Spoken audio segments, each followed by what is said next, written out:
14 of the provincial budget contains a number of so-called elevated priorities relating to the establishment of a state-owned bank, a state-owned pharmaceutical company, as well as the development of a funding model to pay off our e-toll debt. Premier Lesufi's proposal to establish a state-owned bank and pharmaceutical company, while seemingly ambitious, is fraught, maybe even fraught, with risks that we simply cannot afford to overlook. Let's begin with the proposed state-owned bank. The intention behind this bank, as articulated by the Gauteng government, is to invest in township SMMEs, those that are often viewed as too risky to invest in by private sector financial institutions. While this might sound noble, we must remember that state-owned entities in South Africa have a dismal track record. From Eskom to Transnet to South African Airways, we have seen how mismanagement and corruption can lead to the brink of collapse. The proposed state-owned bank is no different. By transferring the risk of these investments to the taxpayer, we are setting ourselves up for yet another disaster, one that could have devastating consequences for our provincial finances. Similarly, the idea of a state-owned pharmaceutical company is equally concerning.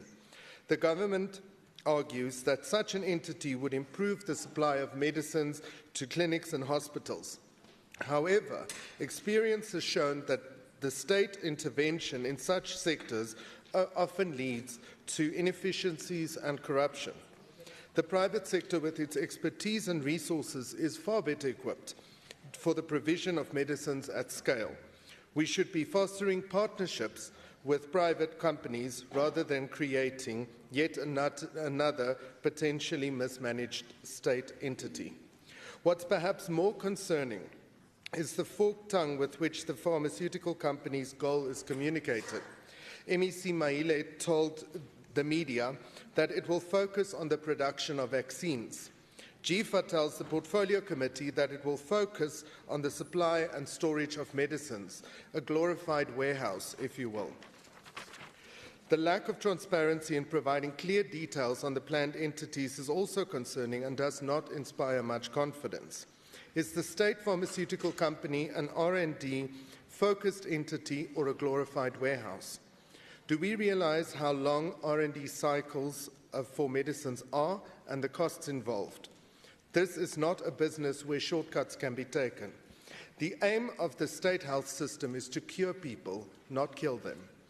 The latter is far easier to achieve if this government carries on with its spend first, plan later MO. Then there's the elephant in the room, the e-toll debt. Gauteng residents have been burdened with e-tolls, and the lack of transparency surrounding this debt is unacceptable. How did we get saddled with this debt? And more importantly, how do we plan to pay it off? These are questions that remain unanswered by this provincial government. As the Democratic Alliance, we demand full transparency on this issue. We need a clear explanation of the terms of the agreement reached between National Treasury and the provincial government, as well as a concrete plan on how it will be repaid without further burdening the taxpayer. Let me reiterate. The establishment of a state-owned bank and a pharmaceutical company in Gauteng is a bad idea. It exposes us to significant financial risks and potential, definite, corruption, while there are more viable alternatives available. Instead of creating new entities, we should focus on enabling the private sector to drive economic growth and job creation. We must address the e-toll debt with transparency and accountability. In conclusion, Madam Deputy Speaker, the DA remains committed to rescuing Gauteng. However, new, yet-to-fail entities funded by the taxpayer are not what we had in mind. The DA does not support this budget. Thank you.